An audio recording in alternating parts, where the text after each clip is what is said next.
Hello bull trackers दोस्तों, आप सब ने इलॉन मस्क के स्टारलिंक इंटरनेट प्रोग्राम के बारे में सुना होगा।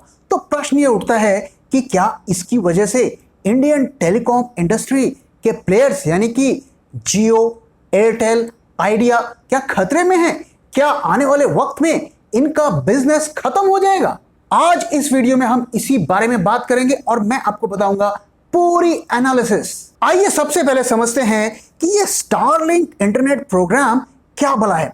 दोस्तों, जैसा कि आप जानते हैं, जब भी आपको हाई स्पीड इंटरनेट की जरूरत होती है, यानी कि आप कोई ऐसी एप्लीकेशन चलाते हैं जिसके लिए आपको हाई स्पीड इंटरनेट चाहिए होता है, तो आपको ब्रॉडबैंड की तरफ जाना पड़ता है। आपके मोबाइल पर डेटा पैक भी होता है, लेकिन आपने ऑब्जर्व किया होगा कि उसमें उस तरीके की स्पीड नहीं मिल पाती है। फॉर एग्जाम्पल, अगर आप कोई ट्रेडिंग टर्मिनल चलाते हैं और उसे आप मोबाइल का डेटा पैक यूज करके चलाने की कोशिश करते हैं, तो वो उस तरीके से परफॉर्म नहीं करता है। तो अगर आपको फेसबुक देखना है, ईमेल देखना है, तब तो आपका डेटा पैक सही तरीके से शायद काम कर जाता है। लेकिन अगर आपको कोई सीरियस एप्लीकेशन चलानी है या आपको कोई ऑफिस का काम करना है, तो आपको अक्सर ब्रॉडबैंड की स्पीड चाहिए होती है। आने वाले वक्त में जिस तरीके की हम एप्लीकेशंस को यूज करेंगे अपने मोबाइल पे और अपने कंप्यूटर्स में, वो बहुत ज्यादा उसे बैंडविड्थ और इंटरनेट स्पीड की जरूरत पड़ेगी, क्योंकि बहुत सारी ऐसी इंफॉर्मेशन होगी जो क्लाउड पर होगी और उसे रियल टाइम पर आपके डिवाइसेस पे डाउनलोड किया जाएगा, जिसकी वजह से न सिर्फ हाई स्पीड बल्कि हाई बैंडविड्थ की इंटरनेट कनेक्शन की जरूरत पड़ेगी। और यह रिक्वायरमेंट सिर्फ ब्रॉडबैंड इंटरनेट कनेक्शन से ही पूरी हो सकती है। दोस्तों, जैसा कि आप जानते हैं कि ब्रॉडबैंड कनेक्शन जब आपके घरों तक पहुंचाया जाता है, तो उसके लिए पूरी की पूरी फाइबर लाइन को आपके घर तक बिछाना पड़ता है। ये इसके लिए काफी ज्यादा टाइम की जरूरत होती है और इसमें इन्वेस्टमेंट की भी काफी ज्यादा जरूरत पड़ती है। तो इस ब्रॉडबैंड प्रोग्राम को एक्सपैंड करने में जो सबसे बड़ी दिक्कत यह है कि कंपनीज उन जगह तक लाइन को नहीं बिछाना चाहती जहां पर बिजनेस कम है। फॉर एग्जाम्पल, मान लीजिए आप किसी गांव में रहते हैं और वहां पर सिर्फ आप ही ऐसे इंसान हैं जिन्हें ब्रॉडबैंड की जरूरत है। तो एक आदमी के लिए जो मोबाइल या ब्रॉडबैंड की कंपनी है, वो वहां तक लाइन को नहीं बिछाएगी, जिसकी वजह से आप चाहकर भी ब्रॉडबैंड की सर्विसेज यूज नहीं कर सकते। और यही कारण है कि मोबाइल टावर्स भी हर जगह नहीं लगाए जाते, और लगाए भी जाते हैं तो कम लगाया जाता है, जिसकी वजह से काफी सारे लोगों को जो कम्युनिकेशन के जो अवसर हैं वो नहीं मिल पाते हैं। और ये न सिर्फ इंडिया में बल्कि पूरी दुनिया में एक डिजिटल डिवाइड क्रिएट कर रहा है। यानी कि कुछ लोगों को तो इंटरनेट एक्सेस है जिसको यूज करके वो काफी सारी चीजें कर सकते हैं, लेकिन वहीं एक बड़ी जनसंख्या ऐसी है जिनको इंटरनेट का एक्सेस प्रॉपर तरीके से नहीं मिल पा रहा है।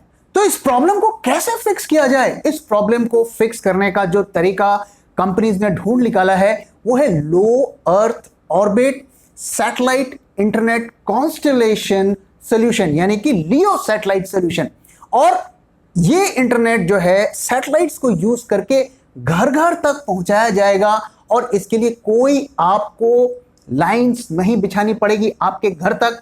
आपको सिर्फ अपने घर के छत पर एक छोटा सा एक पिज्जा साइज का एक एंटीना लगाना है और इंटरनेट सैटेलाइट के थ्रू डायरेक्टली आपके घर तक पहुंच जाएगा।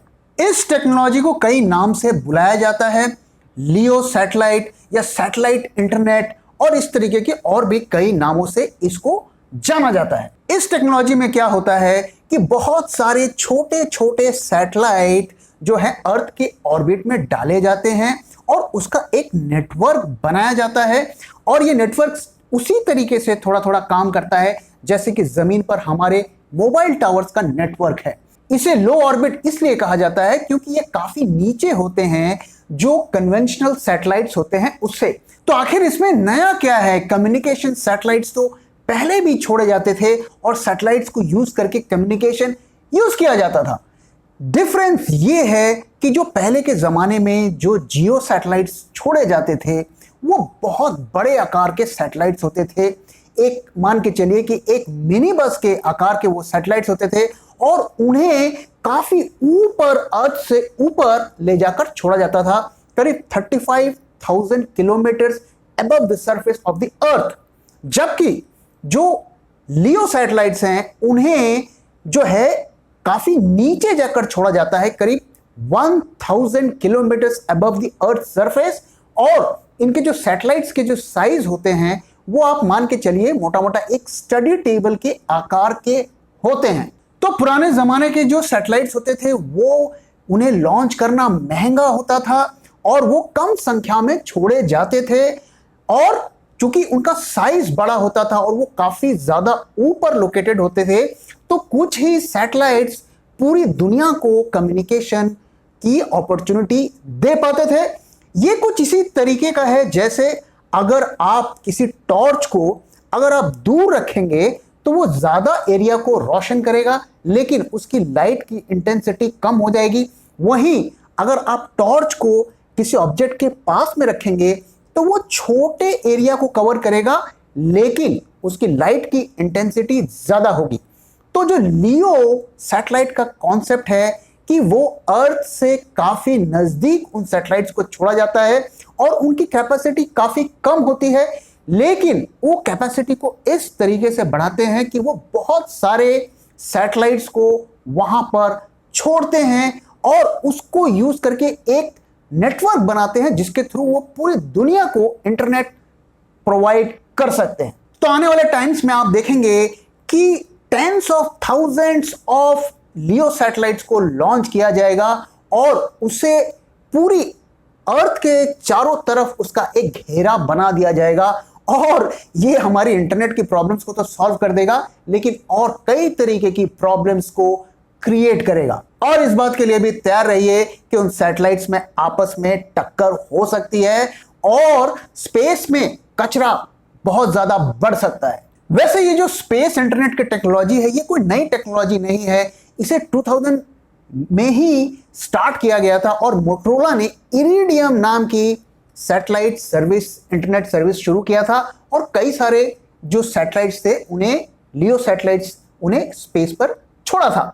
लेकिन उस टाइम पर जो है इसकी डिमांड उस तरीके से नहीं आई और जो सैटेलाइट्स को छोड़ने का खर्चा था वो भी रिलेटिवली ज्यादा था, तो इन कारणों से ये कंपनी सरवाइव नहीं कर पाई और बैंकरप्ट हो गई। फिर किसी तरीके से यूएस गवर्नमेंट ने इन्हें बेल आउट किया और आज भी उनकी सर्विसेज यूज हो रही हैं, लेकिन वो जो है जो शिप्स जो कम्युनिकेट करती हैं उसके लिए डेडिकेटेडली यूज हो रही है। आम जनता को इनकी सर्विसेज अवेलेबल नहीं है। लेकिन आज हालात बदल गए हैं और सैटेलाइट को लॉन्च करने का कॉस्ट भी काफी कम हो गया है, और आज के दौर में अगर एक रॉकेट स्पेस में जाता है तो वो हंड्रेड्स ऑफ सैटेलाइट्स को वहां पर लॉन्च करता है। जैसा कि आपने सुना होगा कि इसरो ने जो हमारे रॉकेट को भेजा था एक साथ उन्होंने करीब 80 सैटेलाइट्स को ऑर्बिट में प्लेस किया था, और यही कारण है कि इंटरनेट कंपनीज को इस टेक्नोलॉजी में फ्यूचर दिख रहा है। तो एलोन मस्क की स्टारलिंक ने ऑलरेडी इसमें ऑपरेशन शुरू कर दिया है और यूएसए और कई अदर दूसरी कंट्रीज में भी उन्होंने इंटरनेट के कनेक्शंस देने शुरू कर दिए हैं। इंडिया में अभी उन्होंने ये सर्विस तो शुरू नहीं की है, लेकिन इसकी बुकिंग स्टार्ट कर दी है और होपफुली बाय 2022 वो इस सर्विस के थ्रू इंडिया में इंटरनेट देना शुरू कर देंगे। इस वक्त जो उनकी बुकिंग की कॉस्ट है वो $99 बुकिंग कॉस्ट है। अभी इसमें क्लियर नहीं है कि वो मंथली कॉस्ट कितना रखने वाले हैं। आइए अब एक कंपैरिजन करते हैं कि जो सैटेलाइट इंटरनेट है वो किस तरीके की स्पीड हमें देगा और जो हमारा 4G है वो हमें किस तरीके की स्पीड देगा। तो सैटेलाइट इंटरनेट जो है वो हमें 80 Mbps से 150 Mbps की डाउनलोड स्पीड देगा, और आने वाले सालों में ये स्पीड 1 गीगाबाइट पर सेकेंड से 10 गीगाबाइट पर सेकेंड तक दे सकता है। वहीं अगर हम 4G की स्पीड देखें तो वो ऑन एन एवरेज 10 से 15 Mbps की स्पीड देता है। तो क्लियरली आप यहां पर देख सकते हैं कि सैटेलाइट इंटरनेट में स्पीड का एक एडवांटेज है और साथ में लेटेंसी का भी एक एडवांटेज है, यानी कि जो इंफॉर्मेशन ट्रैवल करके हमारे सिस्टम्स तक या डिवाइसेस तक पहुंचेगी उसमें डिले कम होगा। तो प्रश्न ये उठता है कि आने वाले सालों में जब सैटेलाइट इंटरनेट पूरी दुनिया में फैल जाएगा और इंडिया में भी अवेलेबल होने लगेगा तो हमारी जो टेलीकॉम की कंपनीज है जैसे कि जियो, एयरटेल और आइडिया, इनका क्या होगा? क्या इनकी दुकानें बंद हो जाएंगी? इस पर बात करने से पहले मैं आपसे एक इंटरेस्टिंग चीज शेयर करने जा रहा हूं कि स्टारलिंक को उसके मैदान पर एक इंडियन कंपनी ही चुनौती देने जा रही है और उस कंपनी का नाम है one web, which is owned by Bharti Airtel के सुनील भारती मित्तल।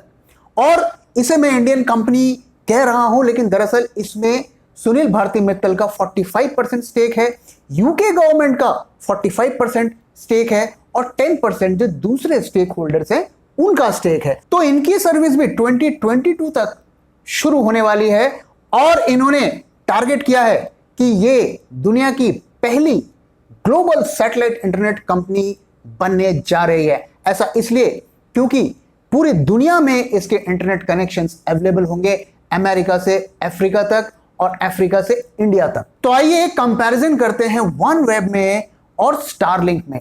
तो वन वेब ने अब तक 110 सैटेलाइट्स, लियो सैटेलाइट्स छोड़े हैं और इनका जो टोटल प्लान है वो करीब 650 यानी 650 सैटेलाइट्स छोड़ने का प्लान है। वहीं स्टारलिंक ने अब तक 1100 सैटेलाइट्स, लियो सैटेलाइट्स छोड़ दिए हैं स्पेस में और इनका टारगेट है 12,000 सैटेलाइट्स को छोड़ने का। दूसरा फैक्ट अगर आप देखें तो वन वेब के जो सैटेलाइट्स होते हैं वो यूएसए में बनते हैं और उन्हें स्पेस तक पहुंचाने के लिए रशियन रॉकेट कंपनीज का इस्तेमाल किया जाता है। वहीं अगर आप स्टारलिंक की बात करें तो वो वन स्टॉप सॉल्यूशन है, यानी कि वो सैटेलाइट भी बनाते हैं, उनके रॉकेट्स छोड़ते भी हैं, तो सारा काम टोटल उनके कंट्रोल में है जिसका उनको एडवांटेज मिलेगा। और आप देख सकते हैं कि स्टारलिंक ने सैटेलाइट्स का कितना बड़ा जाल बिछाने का प्लान किया है। और इस फील्ड में सिर्फ वन वेब और स्टारलिंक ही नहीं है, बल्कि अमेज़न भी कूद पड़ा है और वो भी जोर शोर से इस फील्ड में एक्सपैंड करने की सोच रहा है। और ऐसी भी खबरें हैं कि गूगल और फेसबुक भी इसमें उतरने वाले हैं। तो ये फील्ड भी अब जल्दी ही हीट अप होने वाला है और इसमें भी एक जबरदस्त एक कंपटीशन एंड कंसोलिडेशन हो सकता है। तो इंडियन कंपनीज के पर्सपेक्टिव से अगर देखें तो भारती एयरटेल तो फ्यूचर के लिए प्रिपेयर्ड है, लेकिन जियो और आइडिया अभी भी जो कन्वेंशनल टेक्नोलॉजी है 4G और 5G पर ही फोकस कर रहे हैं और उनका अभी तक की स्ट्रेटजी तो दिख रही है कि वो 5G को इतना ज्यादा ऑप्टिमाइज कर देंगे कि वो उन लोगों को इंडियन मार्केट्स में कम से कम टक्कर दे सकें। तो सैटेलाइट इंटरनेट के बढ़ने की वजह से भारती एयरटेल को तो फायदा पहुंचेगा, लेकिन जियो और आइडिया का क्या होगा? तो इसकी लड़ाई भी शुरू हो चुकी है।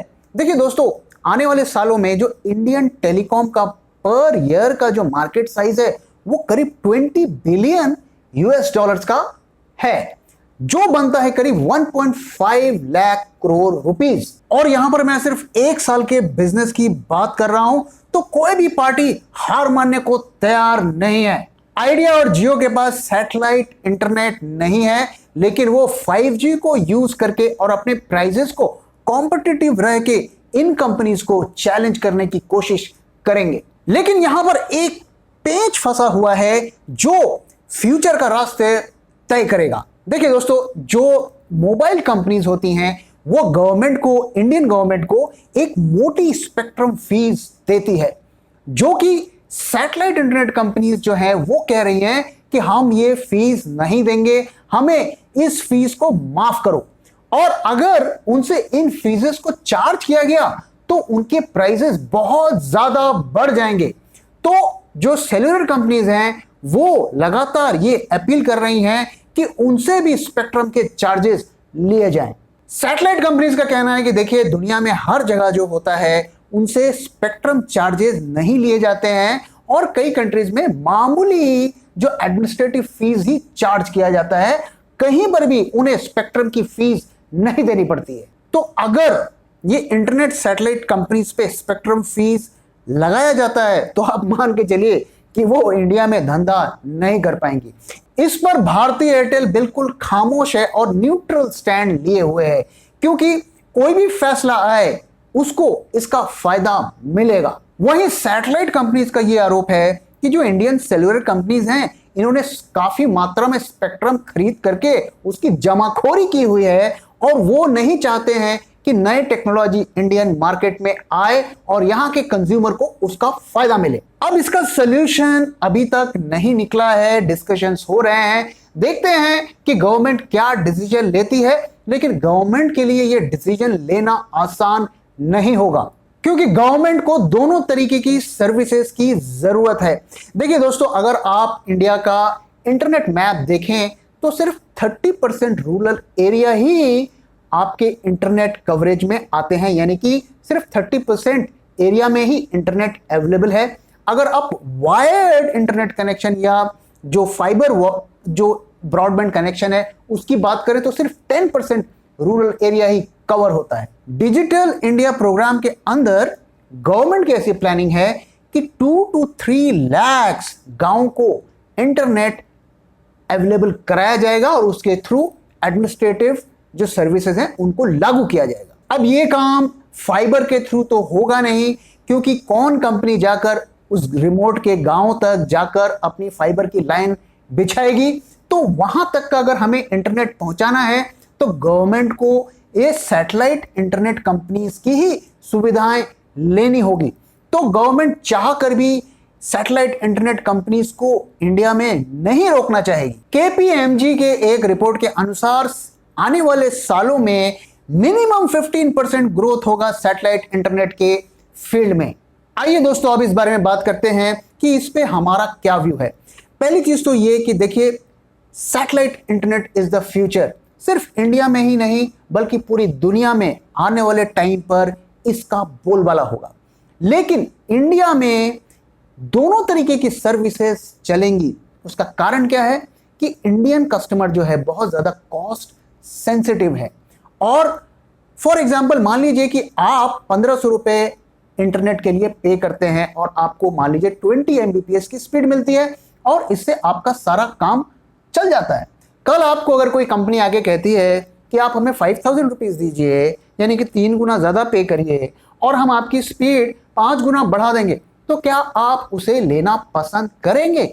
हम में से शायद कुछ लोग ले भी लें, लेकिन मुझे लगता है कि 90% लोग नहीं लेंगे, क्योंकि स्पीड अगर आपको 20 Mbps मिलती है और 200 Mbps मिलती है, उसका जो डिफरेंस है वो आमतौर पर आपको वो पता भी नहीं चलेगा अनटिल अनलेस कोई आप ऐसी एप्लीकेशन चला रहे हैं जो बहुत ज्यादा बैंडविड्थ या स्पीड की डिमांड करती है। इंडियन कंज्यूमर, जैसा कि आप जानते हैं, बहुत ज्यादा कॉस्ट सेंसिटिव होते हैं और हम देखते हैं कि जब भी कोई मोबाइल कंपनी थोड़ा भी प्राइसेस बढ़ाती है तो लोग उसे छोड़कर किसी और सस्ती सर्विसेज की तरफ चले जाते हैं। लेकिन फिर भी हमारे देश में एक ऐसा सेगमेंट है, ऐसे लोग हैं जो ज्यादा पैसा खर्च करने को तैयार हैं, लेकिन उन्हें अच्छी चीज चाहिए। लेकिन ये जो सेगमेंट है ये अभी भी बहुत छोटा है हमारे देश के, अगर हम पूरे पॉपुलेशन का परसेंटेज के हिसाब से देखें। लेकिन आप इस बात को नकार नहीं सकते कि सैटेलाइट इंटरनेट कंपनीज की वजह से इंडियन टेली कंपनीज को अच्छा खासा नुकसान होने वाला है आने वाले सालों में। लेकिन वो अपने प्राइसेस को कॉम्पिटिटिव रखकर इन कंपनीज को चैलेंज करेंगी और सरवाइव करती रहेंगी। दोस्तों, इसी के साथ मैं इस वीडियो को यहाँ पे खत्म कर रहा हूँ। वीडियो कैसा लगा जरूर बताइएगा, और वीडियो पसंद आया है तो प्लीज वीडियो को लाइक करिए, अपने दोस्तों के साथ शेयर करिए और हमारे चैनल को सब्सक्राइब करिए। Thank you very much for your time दोस्तों। फिर मिलेंगे किसी और वीडियो में।